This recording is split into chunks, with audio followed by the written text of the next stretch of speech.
Muy buenas tardes. Muy buenas tardes, Alex. Muy buenas tardes. Sin duda, el tema que más está generando comentarios y también reacciones por parte de distintos sectores políticos es el que involucra al presidente del Congreso de la República, Alejandro Soto, precisamente, que tiene una serie de denuncias, pero no tiene ninguna sentencia en contra. Queremos saber si con la experiencia que usted tiene como ex oficial mayor del Congreso, ¿existe alguna causal para que él tenga que dejar el cargo? No existe ninguna causal. En realidad, las censuras o las remociones, las renuncias al cargo de presidente del Congreso han sido muy escasas en la historia del Perú. Me parece que hubo una a comienzos del siglo XX, una renuncia del presidente del Congreso, y las censuras solamente han habido dos, ninguna de las cuales se produjo en el siglo XX. En el siglo XXI. Las dos censuras son una contra la señora Marta Hildebrand en noviembre del año 2000 y la otra contra la señora Lady Camones en agosto, septiembre del año 2021. Más allá de esos casos no existen. ¿Cuándo es que cabe que el presidente del Congreso renuncie o sea censurado? En realidad, las censuras se producen generalmente por deficiencias en el manejo del Congreso, y que van en contra del sentido de pluralidad. Ese es el sentido general. Pero igualmente existen casos en los que la conciencia colectiva de la corporación parlamentaria permite que se cuestione severamente la conducción del Congreso cuando existen elementos de juicio que llevan a pensar que quien detenta el cargo, no obstante haber sido elegido de manera legal y regular, no es una persona idónea en su conducta, en su trayectoria o en su comportamiento. Ese parece ser el caso para algunos de los congresistas que han anunciado que presentarían su moción de censura. Para que la moción de censura proceda, en primer lugar, es necesario que se cumpla el requisito del número de firmas, que de acuerdo al reglamento, según una modificación que tuvo lugar a fines del año 2022, debe ser el 15% del número legal de congresistas, vale decir 20 firmas. Una vez que se consigue la presentación, el siguiente paso es que la moción de censura del presidente del Congreso tiene prioridad sobre cualquier otro tipo de tema en el desarrollo del Pleno. Si la moción de censura se presenta durante la sesión, lo primero que debe hacerse antes de continuar con cualquier tema debe ser procesar la moción de censura, para lo cual primero debe consultarse la admisión. De acuerdo al reglamento, la admisión se aprueba con la mayoría del número de hábiles de congresistas. Y si se aprueba la admisión, el siguiente paso es la aprobación de la moción propiamente dicha, para lo cual la única mayoría exigible es la que prevé el artículo 52 del reglamento, que es la norma general que establece que es por mayoría simple de congresistas. Si la moción de censura no se presenta dentro de la sesión del Pleno, sino que se presenta por mesa de partes, en la primera ocasión en la que haya una sesión de Pleno, lo primero que debe consultarse es la consulta sobre la admisión a trámite de la moción de censura presentada. Luego de la admisión a trámite, procede el debate. La admisión a trámite supone un debate muy breve. La admisión supone que primero se le da el uso de la palabra a uno de los congresistas firmantes de la moción durante el lapso de 5 minutos. Luego se le cede la palabra a los congresistas que se opongan a el contenido de la moción, para lo cual el reglamento prevé que se le da el uso de la palabra a un congresista por la cantidad de 1 minuto, con no más de 5 intervenciones. Luego de lo cual, si se aprobara la moción, se pasa al debate de la moción propiamente dicha para consultar su aprobación. La admisión no supone la aprobación de la moción, supone simplemente que cabe su trámite y por lo tanto el debate sobre el fondo del asunto. Claro, y se fijaría otra fecha para ya No, decidir en sí. no, no, no, no, no. La moción Una vez que ha sido admitida a trámite, debe ser votada de inmediato. Ujú. Por una razón, porque una moción de censura lo que hace es cuestionar a la persona que está conduciendo el debate, que es el presidente del Congreso.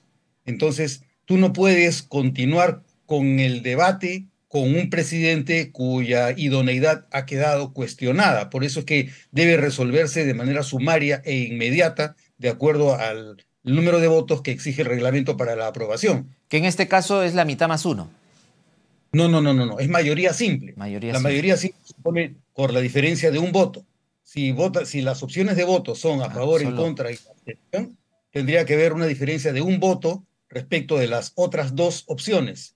Si el número de votos a favor es, por decir, 30, el número de votos en contra 29 y las abstenciones son 28, entonces gana por un voto a favor la moción de censura y el presidente del Congreso quedaría vacado.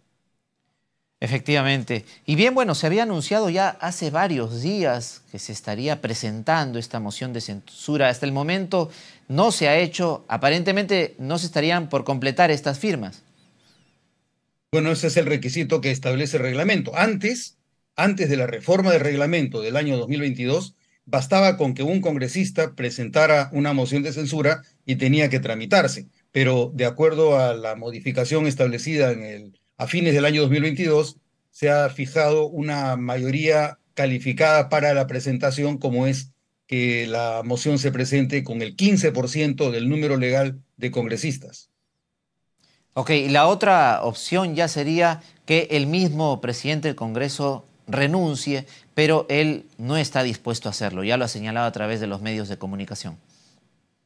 No solamente no estaría dispuesto, sino que también ha trascendido que quienes respaldaron su designación a través de los votos estarían respaldándolo, con lo cual parecería, si es que las cosas se mantienen como están hasta este momento, que tampoco cabría censurarlo. Obviamente que este tipo de especulaciones carecen de sustento porque es solamente como consultar una bola de cristal, uno nunca sabe en qué sentido van a votar los congresistas, en particular debido a que los grupos parlamentarios no son grupos suficientemente cohesionados ni disciplinados. A veces lo son, a veces no lo son. En estas circunstancias es imposible utilizar el criterio eminentemente numérico o matemático para hacer una proyección y señalar que procederá o que no procederá. No lo sabemos. Ahora, cambiando de tema, pero temas relacionados al Congreso de la República, estaba leyendo un artículo periodístico que hablaba sobre la ratificación que ha tenido la mesa directiva frente a quién dejar a cargo del fondo editorial del Congreso, de igual forma la Oficina de Participación Ciudadana, y esto ha quedado en manos del fujimorismo. De cierta manera, ¿esto expresa el poder que tiene el fujimorismo en el Congreso? Bueno, en realidad las decisiones sobre la distribución o división de funciones entre los miembros de la mesa directiva es un acuerdo que se toma en junta de portavoces. Entonces, son los miembros de la mesa directiva que resuelven a quién le corresponde cada uno de los cargos de supervisión. Lamentablemente, con la distribución o división de tareas, se está considerando que es parte del, llamémosle así, de una manera gráfica, aunque probablemente no sea la más feliz, que el botín debe ser repartido de forma que el servicio parlamentario también quede controlado políticamente por quienes están en la mesa directiva. Por lo tanto, el servicio parlamentario, en ese sentido, adolecería de un rasgo que riñe con la imparcialidad y con la neutralidad con la que debe servir al Estado. El servicio parlamentario no debe servir a ningún partido político, no obstante que lo central es que el apoyo se presta preeminentemente a quienes lo conducen. Ujú. Pero la lógica de la existencia del servicio parlamentario tiene que ver con un servicio imparcial y neutral a cualquiera de los partidos políticos con presencia en el Parlamento. ¿Y cuál es la importancia del fondo editorial dentro del Congreso? Bueno, en realidad se le está dando alguna importancia ahora porque se prioriza la publicación de algunos textos.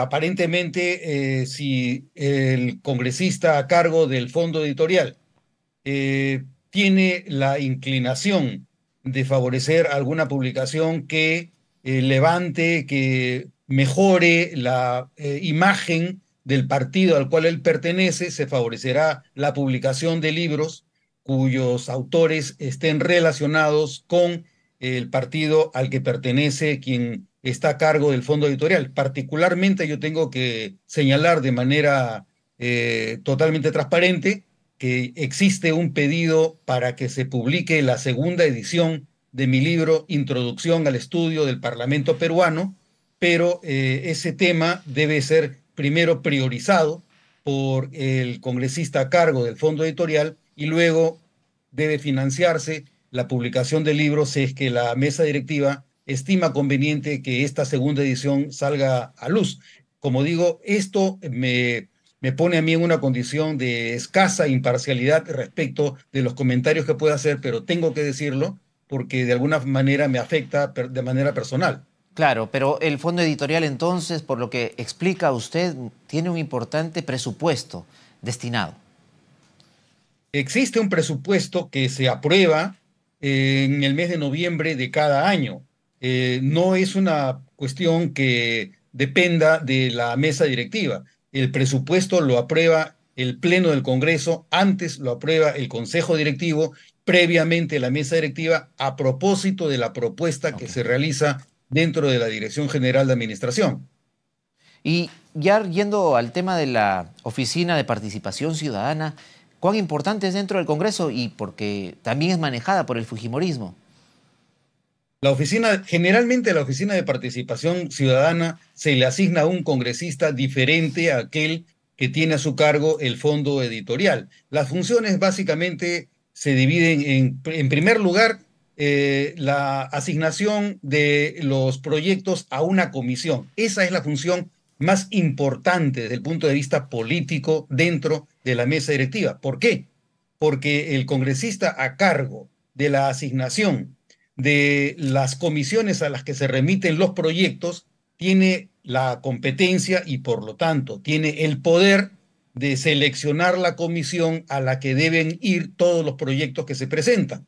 Si se trata de un proyecto ideológicamente afín a ese congresista, obviamente se remitirá a una comisión cuya especialidad tenga como presidente de la comisión a una persona que va a favorecer la celeridad con la que se le dé trámite a ese proyecto. Contrariamente, si se trata de un proyecto de una agrupación con una ideología no afín, sino Ok. contraria, se asignará a un presidente de comisión para que lo retrase en su aprobación. Queda claro entonces la explicación, muy amable por haber estado con nosotros y por darnos a conocer cómo se ha venido distribuyendo entonces las distintas oficinas dentro del Congreso luego de la elección de esta mesa directiva. Muy amable.